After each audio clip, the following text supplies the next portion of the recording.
Hello viewers, কেমন আছো তোমরা সবাই? ভালো আছো নিশ্চয়ই। আমি আল্লাহর রহমতে ভালো।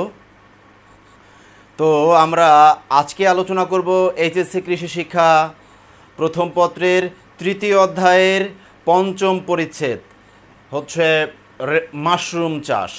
খুবই গুরুত্বপূর্ণ একটা চ্যাপ্টার। এর আগে তোমরা রেশম চাষ টিউটোরিয়ালটা পেয়েছো, তাও অত্যন্ত গুরুত্বপূর্ণ ছিল।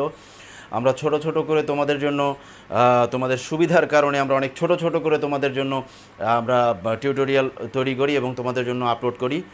তো আজকে আমরা মাশরুম চাষ নিয়ে আলোচনা করব। মাশরুম অত্যন্ত গুরুত্বপূর্ণ এবং খুবই উপকারী এবং খুবই সুস্বাদু একটা খাবার, যা হচ্ছে আমাদের জন্য খুবই দরকারি। এটা চীন দেশে সারা বিশ্বের মধ্যে দেখা যায় যে যে পরিমাণ উৎপাদিত হয়, চীন দেশেই তার অর্ধেক পরিমাণ উৎপাদিত হয়ে থাকে এবং চীনারা প্রত্যেকটা খাবারের সাথেই এই খাবারটা খেয়ে থাকে এবং এটা ঔষধি গুণসম্পন্ন, আমাদের অনেক রোগের ঔষধ হিসেবে কাজ করে। দেখা যায় আমরা খেতে অনেক সুস্বাদু, কিন্তু এটা ঔষধ হিসেবেও কাজ করে। এমনকি এটা ক্যান্সার, এইচআইভি রোগ, ডায়াবেটিস, বড় বড় যেসব রোগের জন্য আমরা ডাক্তারের কাছে দৌড়াদৌড়ি করি এবং প্রচুর পরিমাণে অর্থ বিনিয়োগ করি, তারপরেও হচ্ছে আমরা সেখান থেকে মুক্তি পাই না। কিন্তু মাশরুম খেলে সেই সব বড় বড় রোগ থেকেও মুক্তি পাওয়া সম্ভব, এটা গবেষণায় দেখা গেছে। যাই হোক, আজকে আমরা আলোচনা করব মাশরুম চাষ নিয়ে। মাশরুম চাষের ভিতরে আমরা প্রথমেই আজকে যে আলোচনাগুলো নিয়ে আসছি তোমাদের জন্য, সেগুলো হচ্ছে মাশরুম কি, তারপরে হচ্ছে মাশরুমের স্বাদ ও পুষ্টিগুণ, এটার স্বাদ বা পুষ্টিগুণ নিয়ে তোমাদের আলোচনা করা হবে। বাংলাদেশে চাষযোগ্য মাশরুমের জাত, কি কি জাত বাংলাদেশে হচ্ছে চাষ করা হয়, সেগুলো নিয়ে আমরা আলোচনা করব। এছাড়া বাংলাদেশে মাশরুমের অর্থনৈতিক গুরুত্ব নিয়েও আমরা আলোচনা করব। তো আমরা এগুলোকে ছোট ছোট আরও অনেকগুলো এই মাশরুম যে চ্যাপ্টারটা আছে, এটা আমরা 3-4টা লেকচার দিয়ে তোমাদের জন্য শেষ করব। আমি একদিনেও শেষ করে ফেলতে পারতাম, তো তোমাদের জন্য একটা বিরক্তির উদ্রেক তৈরি হইতো। সেজন্য আমি এটাকে ছোট ছোট করে তোমাদের জন্য আপলোড করছি এবং টিউটোরিয়াল তৈরি করছি। যাই হোক, আমরা দেখি মাশরুম কি। মাশরুম হচ্ছে একটা ভক্ষণযোগ্য, যা আমরা খেতে পারি, ভক্ষণযোগ্য মৃতজীবী ছত্রাকের প্রজনন অঙ্গ। একটা ভক্ষণযোগ্য ছত্রাকের প্রজনন অঙ্গই হচ্ছে মাশরুম। তোমরা যদি অনেক সময় মাশরুম কি যদি এই কথাটাকে লেখো যে এটা ভক্ষণযোগ্য মৃতজীবী ছত্রাকের প্রজনন অঙ্গ, তাহলে তোমরা একে এক পেয়ে যাবে। এর সাথে তোমরা আরও কিছু ইনক্লুড করতে পারো, যেমন এটা অত্যন্ত পুষ্টিকর, সুস্বাদু এবং ঔষধি গুণসম্পন্ন একটা খাদ্য।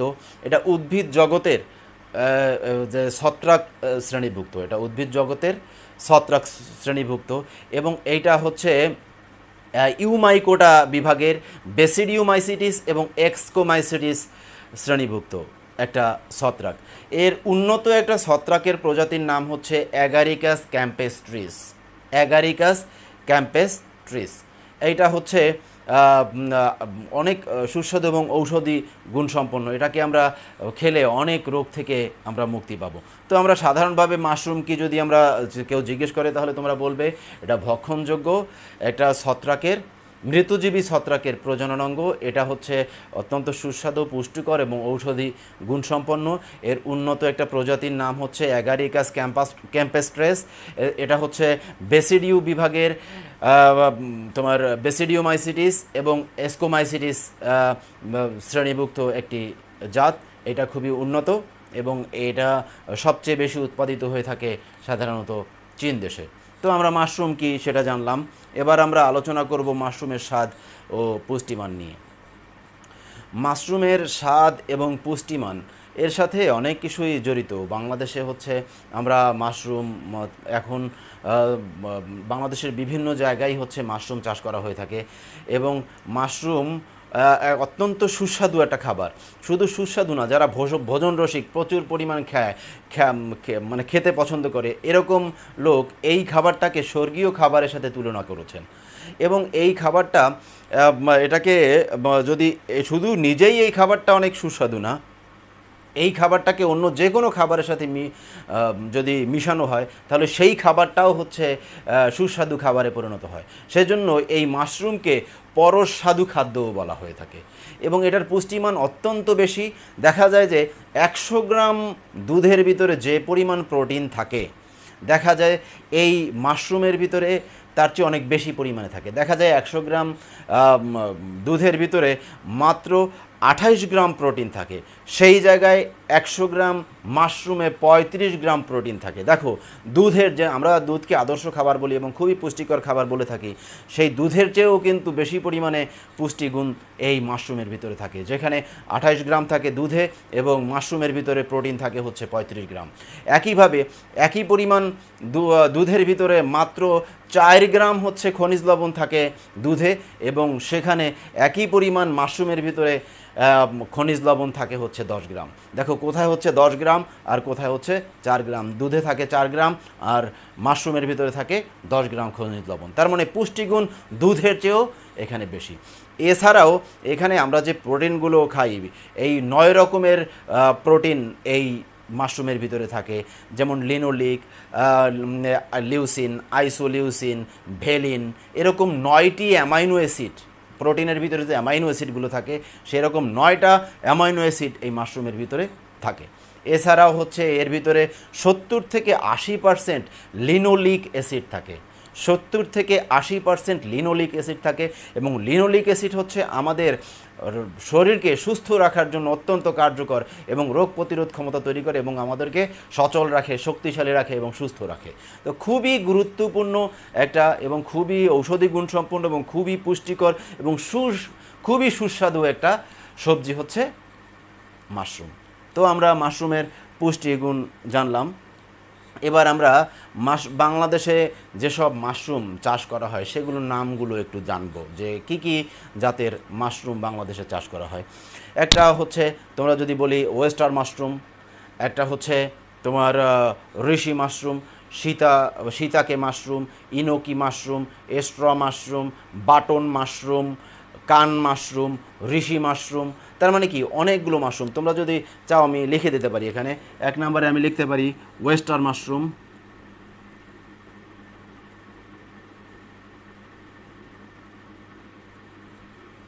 ওয়েস্টার মাশরুম, তারপরে হচ্ছে তোমার ঋষি মাশরুম,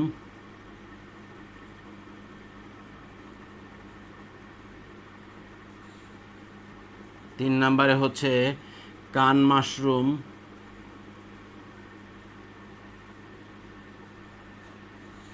চার নম্বরে ইনোকি মাশরুম,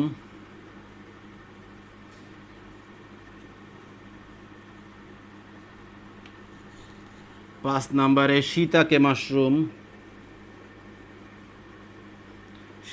মাশরুম, ছয় নম্বরে হচ্ছে এস্ট্র মাশরুম,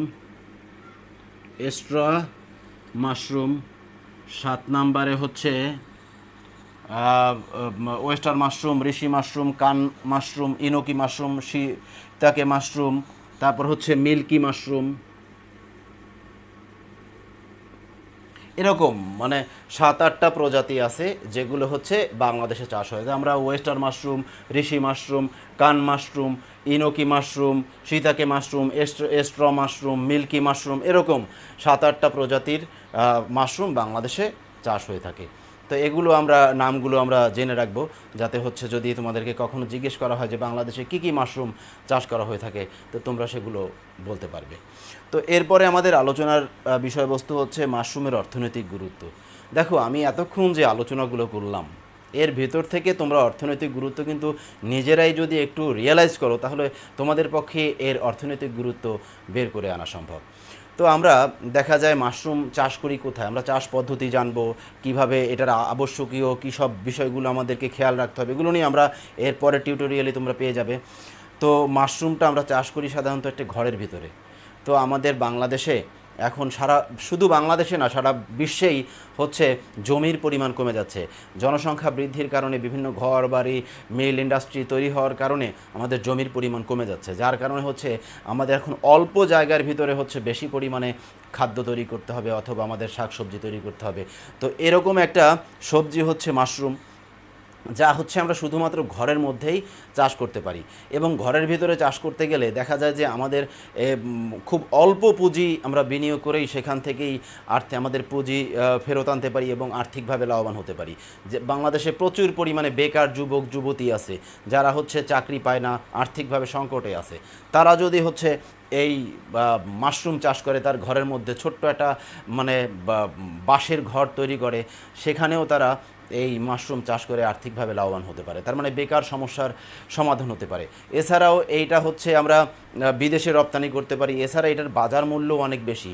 এখন হচ্ছে মানুষের ভিতরে সচেতনতা তৈরি হয়েছে এবং মাশরুমের প্রতি মানুষের আকর্ষণ অনেক বেশি বেড়ে গেছে, যার কারণে এটার দামও অনেক বেশি। তোমরা যদি এটা সঠিকভাবে চাষ করো তাহলে এটাকে চাষ করে যখন বিক্রি করেও আর্থিকভাবে লাভবান হতে পারো। তো এইভাবে এছাড়াও যে এবং ঘরের যে মহিলারা আছে যারা হচ্ছে বাইরে কোনো কাজ করতে পারে না, তারা হচ্ছে ঘরের ভিতরে এটাকে চাষ করে আর্থিকভাবে লাভবান হতে পারে। তো এবং এইভাবে আর্থিকভাবে লাভবান হলে প্রত্যেকটা ফ্যামিলি যদি আর্থিকভাবে লাভবান হয়, একসময় দেশ হচ্ছে অর্থনৈতিকভাবে সমৃদ্ধি অর্জন করবে। তো এগুলোই হচ্ছে বাংলাদেশে মাশরুমের অর্থনৈতিক গুরুত্ব। কারণ আমরা যে আলোচনা করলাম, এর পুষ্টিগুণ নিয়ে আলোচনা করলাম, এটা হচ্ছে মানুষের কাছে বিক্রি করে আর্থিকভাবে লাভবান হওয়া যায়। পুঁজি বিনিয়োগ করলে আমাদের এখানে ক্ষতির সম্ভাবনা না বা লোকসানের সম্ভাবনা নাই এবং আমরা খুব তাড়াতাড়ি আমাদের যে পুঁজি বিনিয়োগ করি সেই টাকা আমাদের কাছে ফেরত চলে আসে এবং কর্মসংস্থানের সৃষ্টি করে। এই কারণেই হচ্ছে সাধারণত মাশরুম চাষ করা হয়ে থাকে। তো অর্থনৈতিক গুরুত্বর প্রশ্ন তোমাদের যে মাশরুম চাষ করা হয় কেন, এটা কিন্তু তোমার একটা অনুধাবনের কোশ্চেন আসতে পারে, তখন কিন্তু তুমি ওইভাবে কোশ্চেনের অ্যান্সার করবে। এছাড়া তোমাকে যদি বলা হয় যে মাশরুমকে পরস্বাদু খাদ্য বলা হয় কেন, দেখো আমি যে আলোচনা করেছি তার ভিতর থেকেই তোমার কিন্তু সেই প্রশ্নের অ্যান্সার দেওয়া সম্ভব।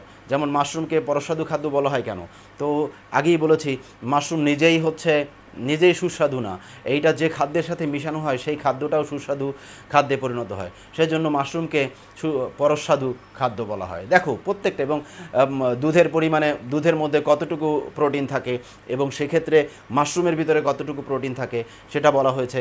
দুধের ভিতরে কতটুকু খনিজ লবণ থাকে, মাশরুমের ভিতরে কতটুকু খনিজ লবণ থাকে, দুধের চেয়ে বেশি পুষ্টি গুণসম্পন্ন সেটাও এখানে বলা হয়েছে। যার কারণে এটা আমরা যদি চাষ করি তাহলে আর্থিকভাবে লাভবান হওয়া সম্ভব। তো আজকে আমরা এই আলোচনা এই পর্যন্ত রাখলাম। এরপরে টিউটোরিয়ালে হচ্ছে আমরা ভাগ ভাগ করে ছোট ছোট করে তোমাদের জন্য অন্য লেকচারগুলো তোমাদের জন্য আপলোড করা হবে।